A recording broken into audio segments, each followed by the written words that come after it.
जब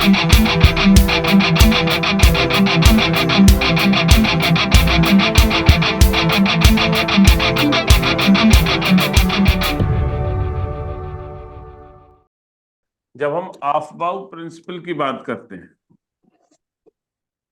ऑफबाउ प्रिंसिपल पढ़ा है ना आपने?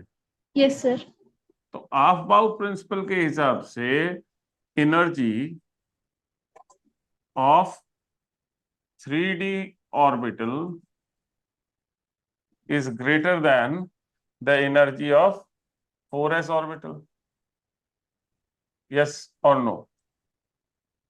Yes sir. समझ में आ रही है बात? Yes sir. ऑफबाउ प्रिंसिपल के हिसाब से ये सिचुएशन है, यही रीजन है कि पहले 2 इलेक्ट्रॉन 4s में जाते हैं और उसके बाद 3D में जाते हैं, राइट? Yes sir. तो ये कैसे पॉसिबल है कि एक इलेक्ट्रॉन इधर से इधर चला जाए, जो एडिशनल इलेक्ट्रॉन है वो यहां डायरेक्ट चला जाए, ये तो समझ में आता है, जिसकी वजह से ये कॉन्फ़िगरेशन आना चाहिए। लेकिन कोई इलेक्ट्रॉन, आप देखो, जब आप बोल रहे हो energy of 3D orbital is greater, right, that means अगर एनर्जी ज्यादा है तो ये लेस स्टेबल है, हाँ या ना? और यस सर। एनर्जी कम है तो ये मोर स्टेबल है, हाँ या ना? Yes sir. तो ये जो एक इलेक्ट्रॉन है वो इधर से इधर क्यों माइग्रेट करेगा, ये एक समस्या है। समझ में आ रहा है सवाल? समझ में आ रहा है मेरा? Yes sir. और ये सवाल जो है उस पर्टिकुलर, जो आपको पिक्चर दिखाई थी, yes sir, graph group graph जो में। दिखाता यस है, सर। उससे रिलेटेड है साहब। अगर मैं ईमानदारी की बात करूं तो उससे रिलेटेड है। कहाँ गया, कहाँ गया?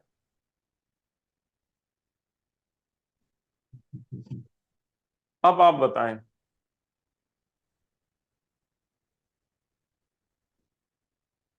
ये जो ग्राफ हम देख रहे थे ना, इससे रिलेटेड है।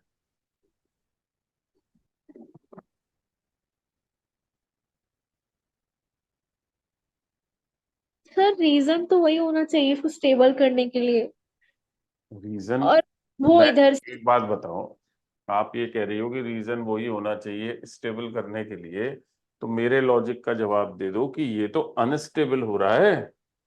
अगर ये मोर स्टेबल से लेस स्टेबल की तरफ इलेक्ट्रॉन जा रहा है, यस सर। तब तो मामला उल्टा हो रहा है। देखो, ये माइग्रेशन तभी पॉसिबल है जबकि सिचुएशन ऐसी हो, 3D की एनर्जी 4s से कम हो, अदरवाइज ये माइग्रेशन पॉसिबल ही नहीं। समझ में आ रही है मेरी बात आप? की एनर्जी 4s से कम कैसे होगी? यहां पे आपको क्या दिखाई दे रहा है? ये हाइड्रोजन के लिए एनर्जी है, यस सर। और ये हाइड्रोजन के अलावा किसी दूसरे एटम के लिए एनर्जी है। Yes sir. दिख रही है? Yes sir. तो मुझे एक बात बताओ कि वेरिएशन दिख रहा है नहीं दिख रहा है? हाइड्रोजन का atomic number 1, yes atomic sir. Number जब बढ़ता है तो उसके साथ एनर्जी में वेरिएशन आता है या नहीं आता है, ये दिखाई दे रहा है या नहीं दे रहा है? यहाँ पे क्या यस लिखा है? यहाँ पे यही बात लिखी है कि energy level diagrams for the few electronic shells of hydrogen atom and multi-electron atoms. Note that orbitals for the same value of principal quantum number have the same energies even for different azimuthal quantum number for hydrogen atom. ठीक है? इस line का मतलब क्या हुआ कि note कीजिए, आपको वहां पर दिखाई देगा, आपको वहां पर दिखाई देगा कि सेम प्रिंसिपल क्वांटम नंबर यानी 1, ये 2 और ये 3, same principal quantum number but different azimuthal quantum number. Azimuthal quantum number आपको बताई ना मैंने, हाँ या ना? Yes sir. इसकी एजीम्यूथल क्वांटम नंबर 0, इसकी यस बताई सर। 1, इसकी यस बताई 2। यस और नो? Yes sir. तो वो क्या कह रहा है कि प्रिंसिपल क्वांटम नंबर सेम और एजीम्यूथल क्वांटम नंबर डिफरेंट के बावजूद जो एनर्जी लेवल है वो सेम, किसमें? हाइड्रोजन में। यही बात कह रहा है वो, यस सर। राइट? अब वो आगे क्या कह रहा है? वो आगे कह रहा है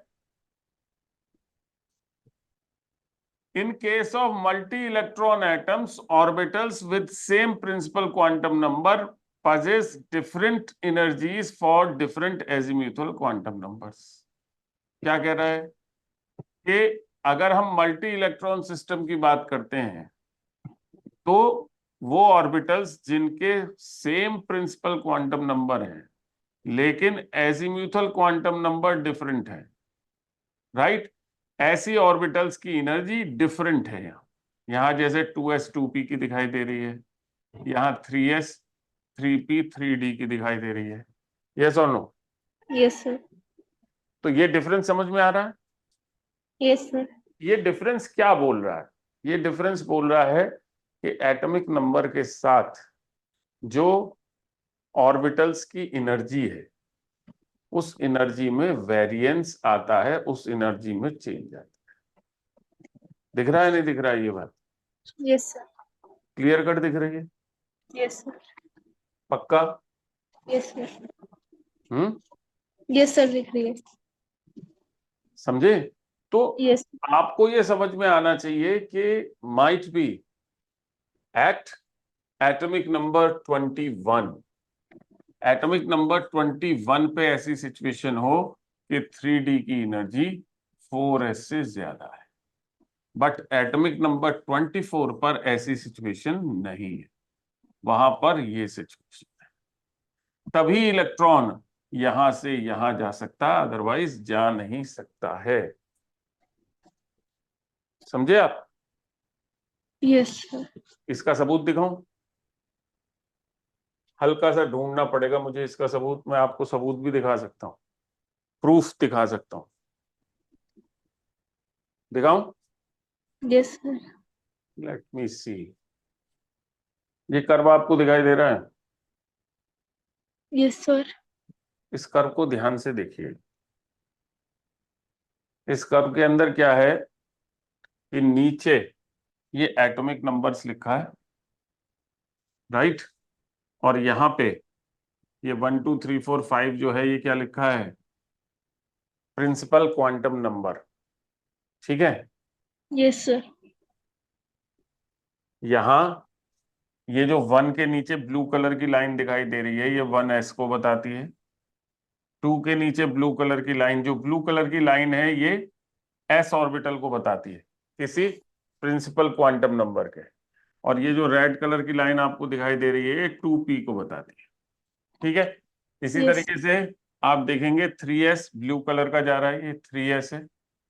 फिर ये यस। ऑरेंज कलर का जो जा रहा है ये 3p है। ठीक है? विजिबल है?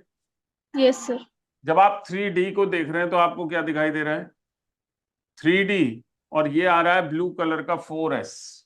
आपको सिर्फ इतना हिस्सा ऐसा दिखाई दे रहा है जहां पे 3d की एनर्जी 4s से ज्यादा है।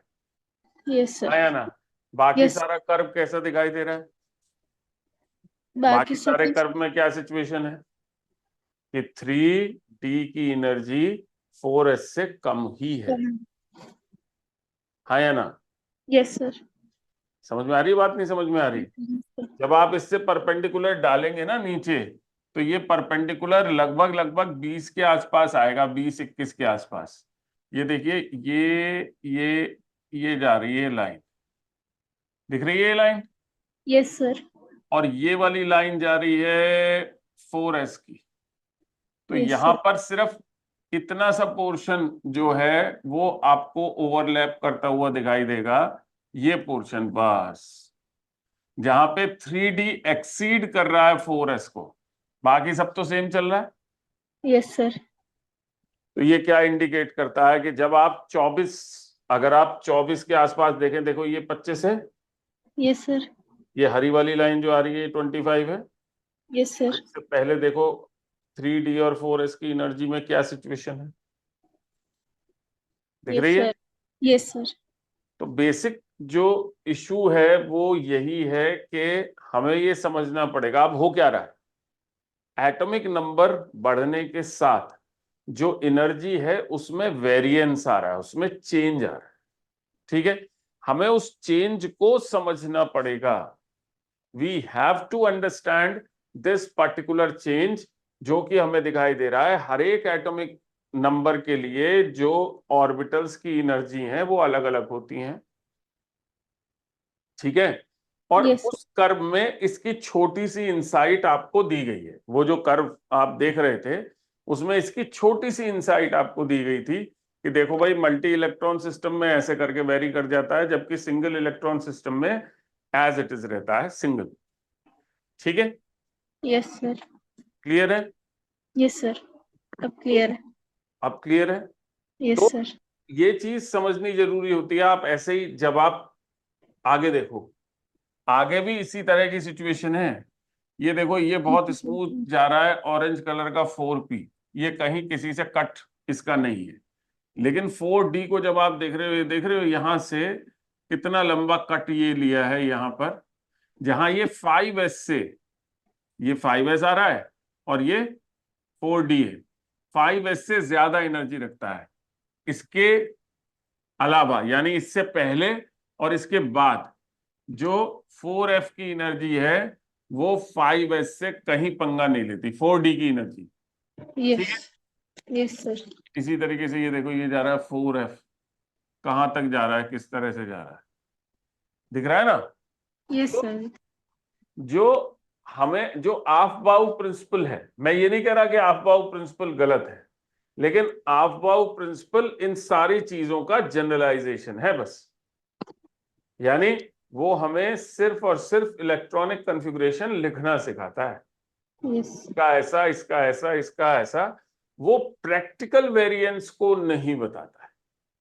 ये जो प्रैक्टिकल वेरिएंस हमें दिखाई दे रही है, इस प्रैक्टिकल वेरिएंस को ये नहीं बताता है। ठीक है, यस।